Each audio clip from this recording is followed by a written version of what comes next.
اللہ کیے جانے سے اللہ نہ ملے، اللہ والے ہیں جو اللہ سے ملا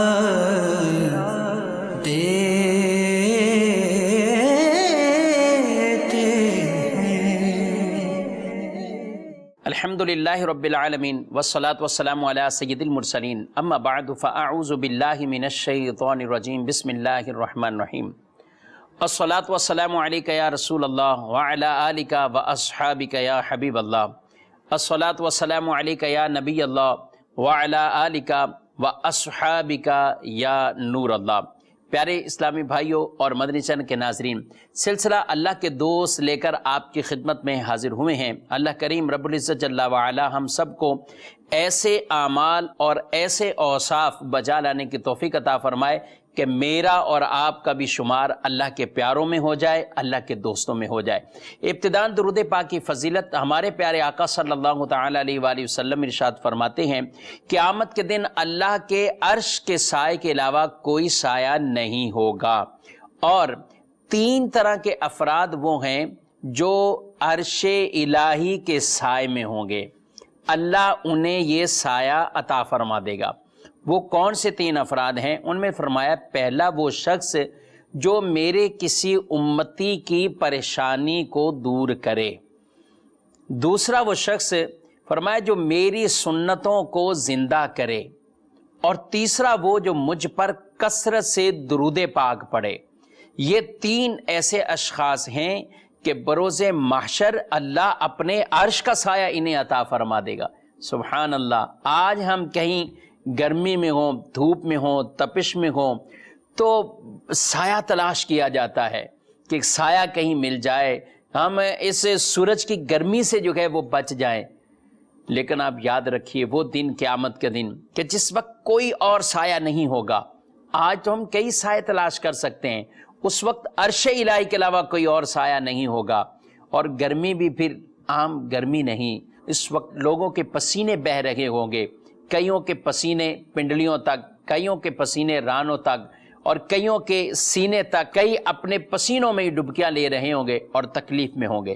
اللہ کریم ہم سب کو اپنے حفظ و امان میں رکھے، اور قیامت کے دن کی بھی یہ پریشانیاں رب تعالی ہماری دور فرمائے، اور نبی پاک علیہ الصلوۃ والسلام کے لوائے حمد کے نیچے ہم سب کو جگہ عطا فرمائے۔ تو یہ درود پاک کی فضیلت، ہم سب اس پر عمل کریں، اللہ کریم ضرور انشاءاللہ ہم پر یہ رحم فرمائے گا، اور قیامت کے دن اپنے عرش کا سایہ عطا فرمائے گا۔ صلو علی الحبیب صلی اللہ تعالی علی محمد صلی اللہ علیہ وآلہ وسلم۔ اللہ کے دوستوں کا، اللہ کے پیاروں کا ذکر ہم اس سلسلے میں سنتے بھی ہیں۔ وہ کون سے ایسے اعمال بجا لاتے ہیں کہ جن کی بدولت اللہ رب العالمین نے انہیں یہ مقام اور مرتبہ عطا فرمایا ہے۔ قرآن مجید فرقان حمید میں 11ویں پارے میں اللہ رب العالمین ارشاد فرماتا ہے، الا ان اولیاء اللہ لا خوف علیہم ولا هم يحزنون الذین آمنوا وکانوا یتقون۔ ترجمہ، سن لو، بے شک اللہ کے ولیوں پر نہ کچھ خوف ہوگا، نہ وہ غمگین ہوں گے، وہ جو ایمان لائے اور ڈرتے رہے۔ یعنی پھر ان کی ساری زندگی استمرار کے ساتھ، یتقون یہ فعل مضارع ہے، اور اس سے پہلے کانا جب داخل ہو جائے تو ترجمہ استمرار کے ساتھ، یعنی ان کی زندگی جو گزرتی ہے پھر وہ ساری تقوی اور پرہیزگاری کے ساتھ، ڈرتے ہوئے، تقوی اختیار کرتے ہوئے اللہ کے پیاروں کی زندگی گزرتی ہے۔ اور انعام اللہ کی طرف سے کیا ہے کہ نہ ان پر کوئی خوف ہے، نہ آگے جا کر وہ کوئی غمگین ہوں گے۔ پھر اللہ ان کے لیے خوشخبریاں عطا فرما رہا ہے، لہم البشری فی الحیات الدنیا وفی الآخرہ لا تبدیل لکلمات اللہ ذالک هو الفوز العظیم۔ ان کے لیے دنیا کی زندگی میں اور آخرت میں خوشخبری ہے۔ لہم البشری، بشارتیں ہیں، خوشخبریاں ہیں، اس ظاہری دنیا میں بھی اور آخرت کے لیے بھی۔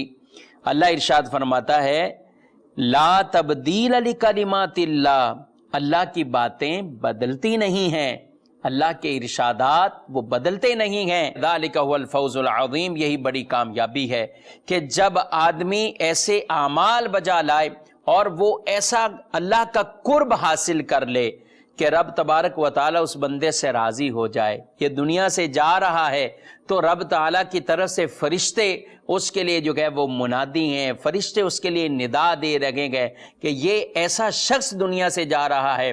یا ایتھا النفس المطمئنہ ارجعی الی ربک راضیۃ مرضیہ فادخلی فی عبادی وادخلی جنتی، کہ جس کے لیے مرتے وقت جو گئے وہ اسے نفس مطمئنہ کہہ کر کہا جاتا ہے، اے نفس مطمئنہ اپنے رب کی طرف لوٹ اس حال میں کہ تیرا رب تجھ سے راضی ہے اور تو اپنے رب سے راضی ہے، اور کہا کہ میرے بندوں میں داخل ہو جا اور میری جنت کے اندر داخل ہو جا۔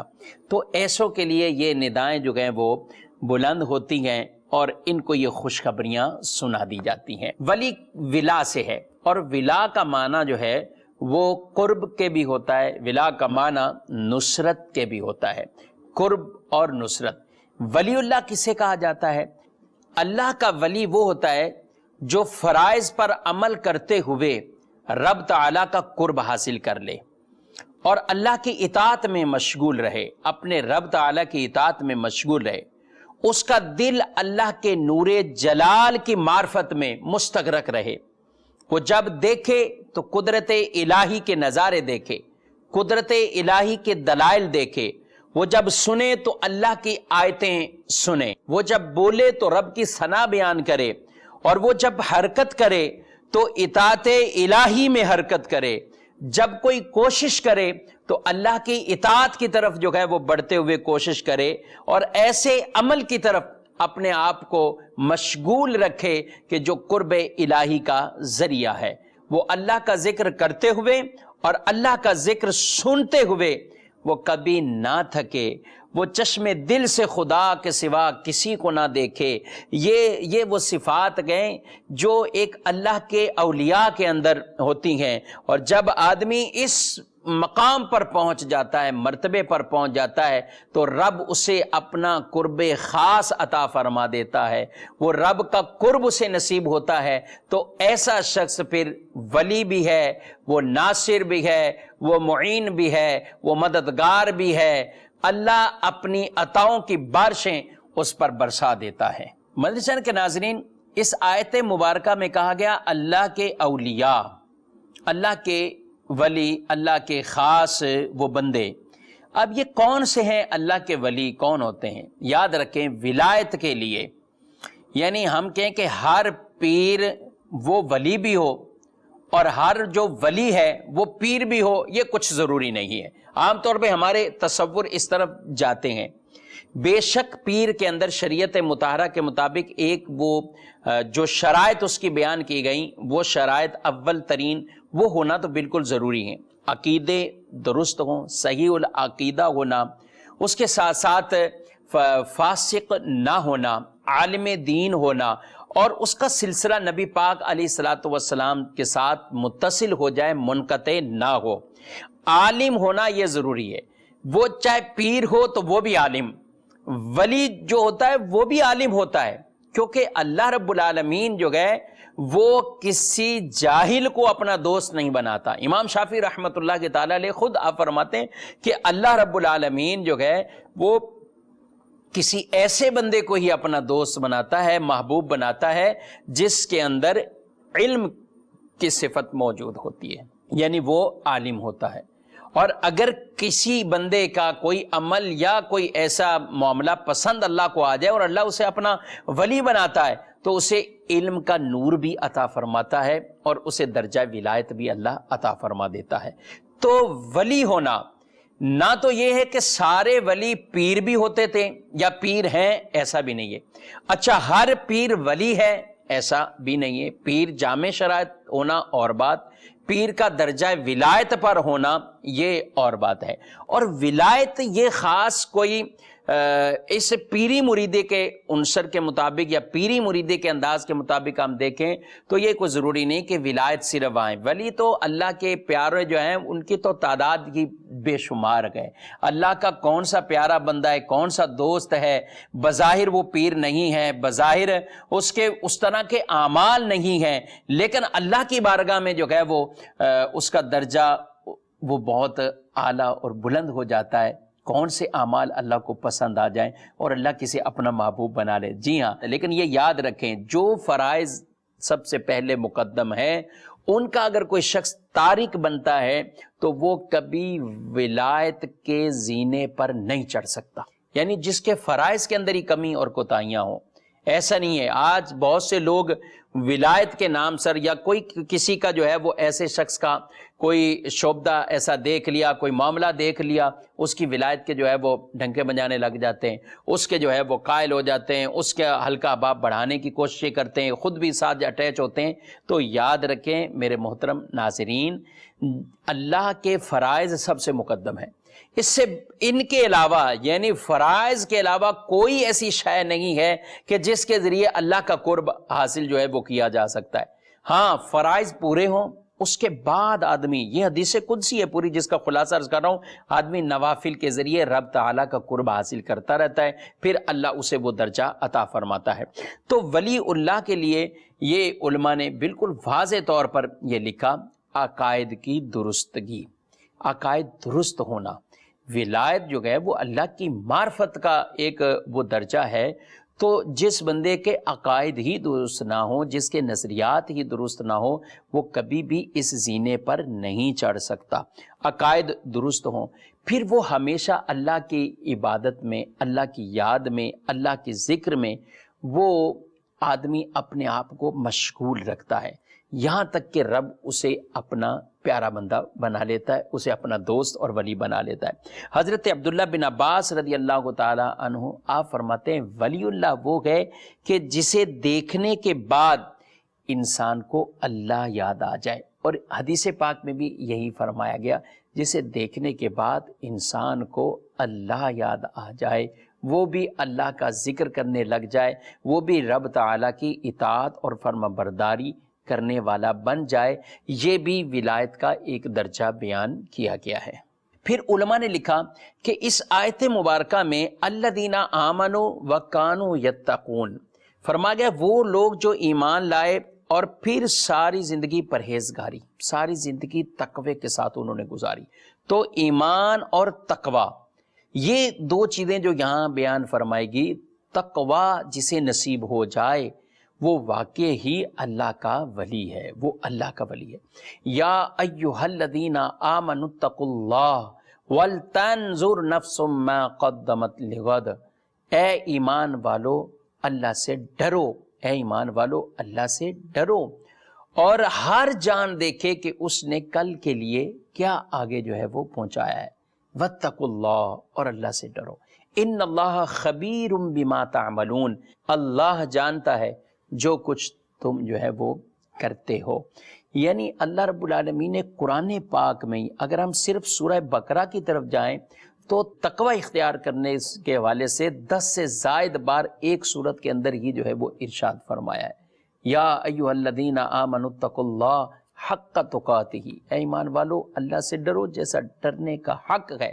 ولا تموتن الا وانتم مسلمون، اور تمہیں ہرگز موت نہ آئے مگر اسلام کی حالت میں. یعنی اسلام کو ایسا مضبوطی سے تھامے رکھنا ہے کہ موت ہو تو کلمہ پڑھتے ہوئے آئے، اسلام کے پرچم کے سائے میں ہمیں موت ملے. تو اللہ کریم ایسی ہمیں استقامت عطا فرمائے. تو تقوی یہ بہت بڑا ایک درجہ ہے کہ جس کے ذریعے انسان ولایت کے زینے طے کرتا ہے. نبی پاک علیہ السلام نے التقوی ہاہنا، دل کی طرف اشارہ کر کے 3 مرتبہ یہ ارشاد فرمایا تقوی ہاہنا، تقوی ہاہنا، تقوی یہاں ہے.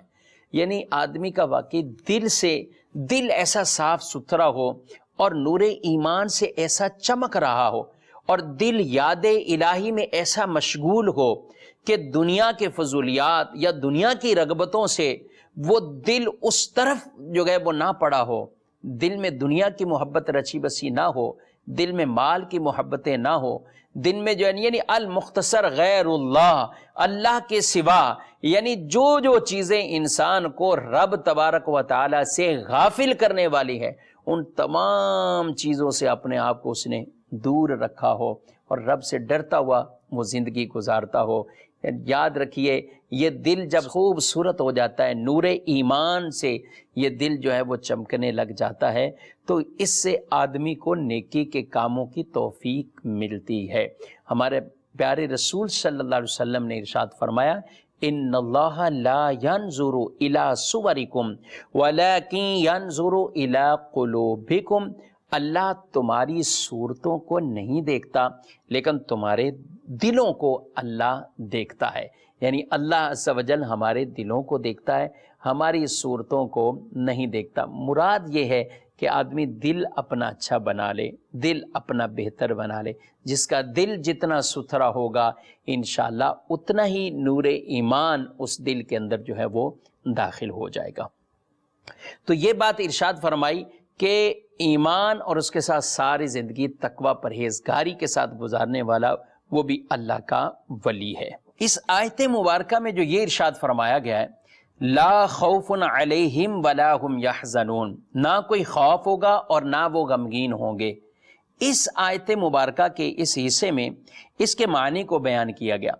ایک معنی یہ بیان کیا گیا کہ مستقبل میں آگے جا کر انہیں عذاب کا کوئی خوف نہیں ہوگا اور موت کے وقت وہ غمگین نہ ہوں گے، نہ انہیں موت کے وقت کوئی غم لاحق ہوگا، نہ مستقبل کے حوالے سے انہیں کوئی کسی طرح کا خوف لاحق ہوگا۔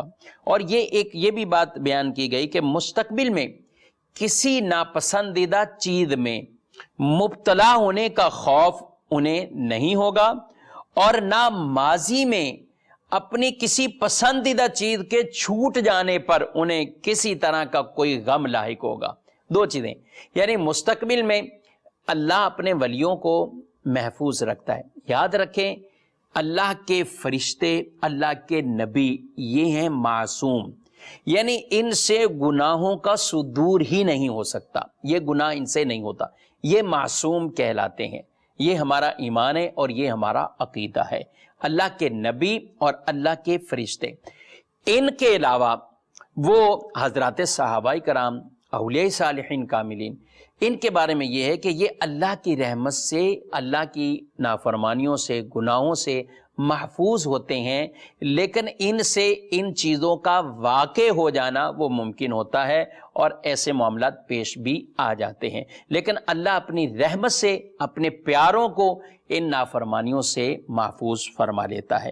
تو فرمایا کہ ایک معنی یہ ہے کہ مستقبل میں کسی ناپسندیدہ چیز میں مبتلا ہو جانے کا خوف انہیں نہیں ہوگا کہ مستقبل میں ایسا، اور پیچھے ماضی کے اندر غم کیسے ہوتا ہے، آدمی پیچھے کوئی چیز ہے اس کا غم لاحق ہوتا ہے، یوں کر لیتا تو یوں ہے، یوں کر لیتا تو یوں ہے، یہ کاروبار میرا یوں مس ہو گیا، یوں ڈیل مس ہو گئی، یہ ایک غم آدمی کو ہوتا ہے، کوئی ماضی میں کچھ معاملہ ہوا۔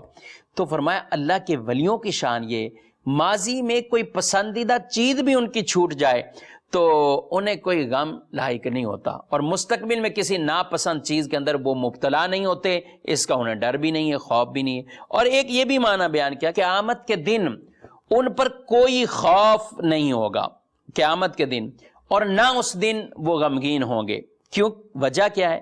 کہا اس لیے کہ دنیا میں اللہ تعالیٰ نے اپنے ولیوں کو ان چیزوں سے محفوظ رکھا ہے جن کی وجہ سے عذاب آتا ہے، جن کی وجہ سے سزا میں لوگ جو ہے مبتلا کیے جائیں گے، عذاب میں ڈالے جائیں گے، دوزخ میں ڈالے جائیں گے، ان سے اللہ نے انہیں محفوظ رکھا ہے، اور یہی وہ چیزیں گئے جن کی وجہ سے انسان کو خوف لاحق ہوتا ہے، جن کی وجہ سے انسان غمگین ہوتا ہے۔ اللہ رب العالمین نے اپنے دوستوں کو، اپنے ولیوں کو ایسی خوبصورت زندگی عطا فرمائی ہے اور ایسا نوازا ہے، کب؟ جب یہ اللہ کے پیارے جو گئے، یہ بھی چونکہ اپنی ساری زندگی، اپنی سانسیں، یہ سب کچھ اللہ کی اطاعت اور فرما برداری میں گزار رہے ہوتے ہیں، تو رب پھر ان کو ایسا نوازتا ہے، دنیا میں بھی ان سے کوئی ایسے گناہ نہیں ہوتے، محفوظ فرما لیتا ہے، اور آخرت میں انہیں کوئی خوف نہیں ہوگا، انہیں کوئی غم نہیں ہوگا۔ آدمی کو ڈر پتہ کہاں لگ رہا ہوتا ہے؟ ڈر وہیں لگ رہا ہوتا ہے جب اس چیز کی باقاعدہ تیاری نہیں ہوتی، جب آدمی پوری تیاری کے ساتھ ہوتا ہے، عام طور پر بلا تمثیل دنیا کی ایک بات کر رہا ہوں، پھر آدمی کو خوف نہیں ہوتا، پھر ڈر نہیں ہوتا، اسے کوئی یہ نہیں کہ مجھ سے کچھ چھین لیا جائے گا، مجھ سے میری جو ہے وہ نوکری چھوٹ جائے گی، میں اپنے اس امتحان کے اندر کامیاب اگر نہ ہوا تو یہ ہو جائے گا، وہ ہو جائے گا۔ یہ ڈر اس کو لائق ہوتے ہیں واقعی کہ جس کے اندر کمی، کوتاہی، کمزوریاں موجود ہوتی ہیں، لیکن جہاں ایسا معاملہ نہ ہو تو وہاں پہ آدمی کو ڈر نہیں ہوتا، خوف نہیں ہوتا۔ اب بلا تمثیل یوں سمجھیے، اللہ کی بارگاہ میں قیامت کے دن جانا، تو وہاں جو جانا ہے، پیش ہونا ہے، تو اللہ کے ولی بڑے اطمینان والی کیفیت میں ہوں گے۔ اچھا، میں یہ نہیں کہنا چاہ رہا کہ یہ بالکل نہ ڈر ہو گئے وہاں، نہیں، اللہ کے پیاروں میں جتنا جس کے اندر علم زیادہ ہوتا ہے اس کو خوف اور خشیت والی یہ کیفیت، یعنی اللہ سے ڈرنا، اللہ سے خوف کھانا، اللہ رب العالمین کی بارگاہ میں عجز کے ساتھ رہنا، یہ اللہ کے پیاروں کا طریقہ رہا ہے۔ ہم حدیثیں پڑھتے ہیں، جی ہاں، ہمارے پیارے رسول صلی اللہ علیہ وآلہ وسلم ایک دن میں 70 مرتبہ، ایک دن میں 70 مرتبہ استغفار فرماتے تھے، ایک دن میں 70 مرتبہ، اور ایک حدیث میں روایت میں 100 مرتبہ آپ استغفار کرتے۔ اچھا، آپ کا استغفار کرنا، حالانکہ بالاتفاق انبیاء کرام علیہم السلام وہ معصوم ہیں، فرشتے معصوم ہیں، اور ہمارے پیارے نبی علیہ الصلوۃ والسلام سارے انبیاء کے بھی سردار ہیں، امام الانبیاء ہیں، فرشتوں کے بھی سردار گئے، فرشتوں کے بھی نبی گئے، اور امام الانبیاء ہیں، سید الانبیاء ہیں، سید المعصومین گئے۔ اس کے باوجود آپ دن میں 100 بار استغفار کریں، 100 بار استغفار کریں، اللہ سے توبہ کریں، اللہ سے مغفرت کا سوال کریں۔ استغفار کا مطلب یہی ہے۔ تو شارحین نے لکھا، شارح بخاری رحمۃ اللہ کی تعالی علیہ اس روایت کے تحت آپ لکھتے ہیں کہ نبی پاک صلی اللہ علیہ وآلہ وسلم کا یہ استغفار کرنا تعلیم امت کے لیے تھا۔ آپ کا یہ ڈرنا، خوف، خشیت، سب معاملات تعلیم امت کے لیے۔ پھر یہ بھی کہا گیا آپ کا یہ کرنا تواضعاً آپ کے عجز اور انکساری پر جو ہے وہ محمول ہے۔ یہ بھی کہا گیا کہ استغفار بھی آدمی کرتا ہے تو لازمی نہیں کہ استغفار وہی ہے جہاں گناہ کا صدور بھی ہو، یہ لازمی نہیں ہے، بلکہ اس کے استغفار بھی ایک عبادت ہے، اس پر اللہ ثواب عطا فرماتا ہے۔ جی ہاں، اللہ کی بارگاہ میں توبہ کرتے رہیں، استغفار کرتے رہیں، یہ عبادت ہے، رب اس پر ہمیں ثواب عطا فرماتا ہے۔ تو وہ رسول مکرم صلی اللہ علیہ وسلم معصوم ہو کر بھی دن میں 100 بار استغفار کریں، اور ہم گناہگار ہو کر بھی استغفار نہ کریں، ہم گناہگار ہو کر بھی اللہ سے معافی نہ مانگے، تو یہ بہت بڑی محرومی والی بات ہے۔ مدنی چینل کے ناظرین، اپنی عادت یہ بنائیں اور آج سے یہ انداز، طریقہ اختیار کریں کہ اللہ کی بارگاہ میں استغفار استغفار استغفار کرنے کا، اس کے کلمات استغفر اللہ، استغفر اللہ، اگر آپ پورا پڑھنا چاہتے ہیں استغفر اللہ ربی من کل ذنب و اتوب الیہ تو بھی ٹھیک ہے، اگر صرف استغفر اللہ استغفر اللہ استغفر اللہ پڑھتے ہیں تو بھی ٹھیک ہے، اور یہ پڑھنا چاہیے۔ آج یہ عہد کیجئے کہ روزانہ ایک تسبیح کم از کم ضرور 100 مرتبہ استغفار کریں، اور جب گناہ واقعی گناہ ہو جائے، اور ہم تو ہیں گناہ گار، تو سچی توبہ بھی کرتے رہیں، ساتھ ساتھ سچی توبہ اللہ کی بارگاہ میں کرتے رہیں۔ تو میں عرض کر رہا تھا کہ جس کا جتنا درجہ رب کی بارگاہ میں بلند ہوتا ہے، اس کے اندر خوف، خشیت والی یہ چیزیں یہ اور زیادہ آ جاتی ہیں، وہ اللہ کے خوف سے اور ڈرتا ہے، معرفت جسے نصیب ہو جاتی ہے۔ آپ کبھی دیکھیں، ایسے علماء کو دیکھیں، ایسے اللہ کے ولیوں کو آپ دیکھیں۔ میں آپ کو قبلہ شیخ طریقت امیر اہل سنت دامت برکاتہم العالیہ، آپ کی ہم صحبت میں بیٹھتے ہیں، اور ایک تو آپ کی وہ صحبت جس کو آپ اسکرین پر دیکھتے ہیں، ٹیلی ویژن پہ آپ دیکھتے ہیں، چینل پر دیکھتے ہیں، ایک آپ کی خلوت بھی ہو، آپ اپنے کمرے میں ہو، آپ کہیں نجی طور پر کوئی مشاورت فرما رہے ہو، واقع ہی خوف خدا، خشیت الہی کا جو غلبہ ان پر ہے، اور کس طرح کے حساس ہیں اور ڈرتے ہوئے اپنی زندگی کو جو ہے وہ گزارتے ہیں۔ ارے جن کے فیضان سے اللہ نے ان کی زبان میں اتنی برکت رکھی، ان کے کلام میں اتنی برکت رکھی، ان کی تحریر میں اتنی برکت رکھی، ان کی صورت مبارکہ میں اتنی برکت رکھی، ان کی نیچی نگاہیں رکھنے کی عادت کے اندر اتنی برکتوں کو رکھا، ان کے بولنے کے انداز کے اندر، ان کے سلام دعا کرنے، سلام کلام کرنے کے انداز میں کتنی برکتیں ہیں کہ کئی لوگ تو بس یہ دیکھتے ہیں اور یہی دیکھتے رہتے۔ پیارے نبی صلی اللہ علیہ وسلم کے طریقوں کو اپنانا، کوئی دوسرا گفتگو کر رہا ہے اس کی بات کو نہ کاٹنا، مسکرا کر جواب دینا، مسکرانا، احسن انداز سے اصلاح کرنا، امت کی کڑن دل کے اندر رکھنا، اور یہ سارے معاملات کے لاکھوں لوگ جن کے ارشادات سن کر راہ راست پر آئے، وہ پھر بھی اپنے ان کا انداز دیکھیں تو خوف اور خشیت والا ہے، اللہ سے ڈرنے والا، اللہ سے ڈرنے والا، اللہ سے ڈرنے والا۔ تو جس کے اندر جتنی زیادہ معرفت الہی کا نور تجلی فرماتا ہے، پھر آدمی اتنا ہی خوف اور خشیت والا ہو جاتا ہے۔ منشن کے ناظرین، قیامت کے دن جن لوگوں کو کوئی خوف نہیں ہوگا، کوئی غم نہیں ہوگا، ان کی ایک صفت یہ بھی ہے کہ آپس میں ان کا تعلق لوگوں کے ساتھ وہ محبت والا، وہ پیار والا۔ ان کی کسی سے ملاقات ہے، کسی سے ملنا جلنا ہے تو مال کا کوئی آپس میں تبادلہ نہیں، بلکہ ان کا آپس کا معاملہ جو ہے وہ للہیت پر ہوتا ہے، اللہ کے لیے ہوتا ہے۔ نبی پاک علیہ السلام کی ایک حدیث ہے، حضرت عمر بن خطاب رضی اللہ تعالیٰ عنہ سے روایت کہ تاجدار مدینہ صلی اللہ علیہ وآلہ وسلم نے ارشاد فرمایا، اللہ تعالیٰ کے کچھ ایسے بندے ہیں کہ وہ نہ انبیاء ہیں نہ شہداء، اور اللہ کے نزدیک ان کا ایسا مرتبہ ہوگا کہ قیامت کے دن انبیاء بھی اور شہداء بھی ان پر رش کریں گے۔ لوگوں نے عرض کی، یا رسول اللہ صلی اللہ علیہ وسلم یہ کون لوگ ہیں؟ فرمایا یہ وہ لوگ ہیں جو محض رحمت الہی کی وجہ سے آپس میں محبت رکھتے ہوں گے۔ یہ وہ لوگ ہیں جن کا آپس میں کوئی رشتہ نہیں، نہ مال کا لین دین ہے، کچھ بھی نہیں ہے تو صرف محبت ہے، اور یہ پیار محبت کا رشتہ بھی تعلق کس لیے ہے؟ اللہ کے لیے، للہیت ہے اس میں، محض اللہ کی رحمت حاصل کرنے کے لیے، رب کی رضا حاصل کرنے کے لیے۔ حضور علیہ الصلوۃ والسلام فرماتے ہیں، خدا کی قسم ان کے چہرے نور ہیں اور خود بھی وہ نور پر ہیں۔ پھر فرمایا جب لوگ خوف میں ہوں گے اس وقت انہیں کوئی خوف نہیں ہوگا، اور جب دوسرے غم میں ہوں گے ان کو کوئی غم نہیں ہوگا۔ پھر نبی پاک علیہ السلام نے یہ آیت مبارکہ پڑھی، الا ان اولیاء اللہ لا خوف علیہم ولا هم یحزنون، بے شک سن لو، بے شک اللہ کے ولیوں پر نہ کچھ خوف ہوگا اور نہ وہ غمگین ہوں گے۔